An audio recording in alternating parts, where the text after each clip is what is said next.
In this video, I want to explain about the short story analysis essay that you are going to be writing. Over the last 2 units, we have talked about all of the different elements of the short story, from plot, setting, to characters, style, symbolism, tone, irony, and theme. And I want you to apply all of that knowledge that we've talked about and how we've talked about it in the other short stories and apply it to your own short story that you have chosen.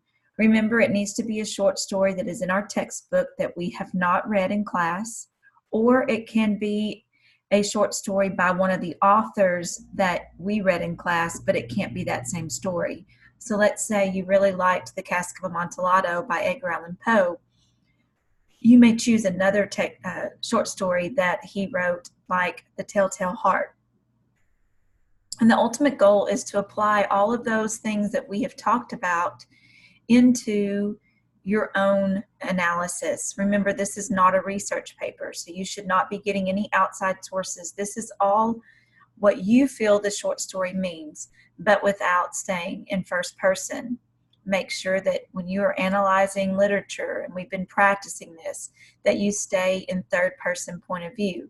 So instead of saying, I feel that Chopin wants to convey, just say Chopin wants to convey. So take yourself out of that sentence. The only time that you can use first person is in the conclusion paragraph. And if you'll look in Unit 2, under the short story analysis folder, you will see some handouts.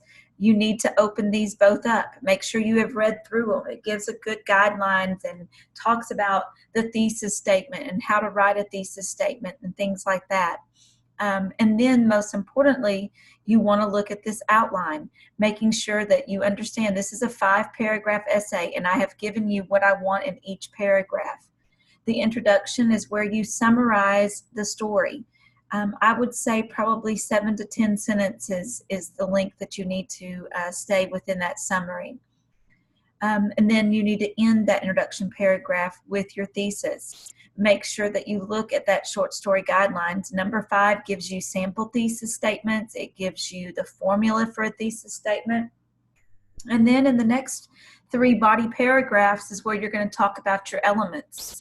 So let's say you are writing about the Telltale Heart, and one of the first elements you feel is foreshadowing. Then this would be right here where it says first element. You're going to put foreshadowing and give me some examples and maybe some quotes from the story on the foreshadowing. Maybe you feel like style is important. Poe writes in very high vocabulary and writes a lot of description. You want to talk about that. And then another element that you found from the short story. And then finally, your conclusion. This is the only paragraph that you can actually write in first person point of view, because I think I want you to end the essay with your own personal opinion of the short story. Did you enjoy it? Did it make you relate to some of your own experiences that you've had in your life? Remember, follow this outline. Open up the analysis that I've given you, these 2 worksheets. Also, if you will scroll down, you'll see that I've got some sample analysis from former students. If you would like someone to peer edit your paper, it's not required, but there's a workshop here that might give them a little bit direction. Again, feel free to email me, contact me if you want to go over anything. I'm here to help you, and I want you to be successful with this assignment. Thank you.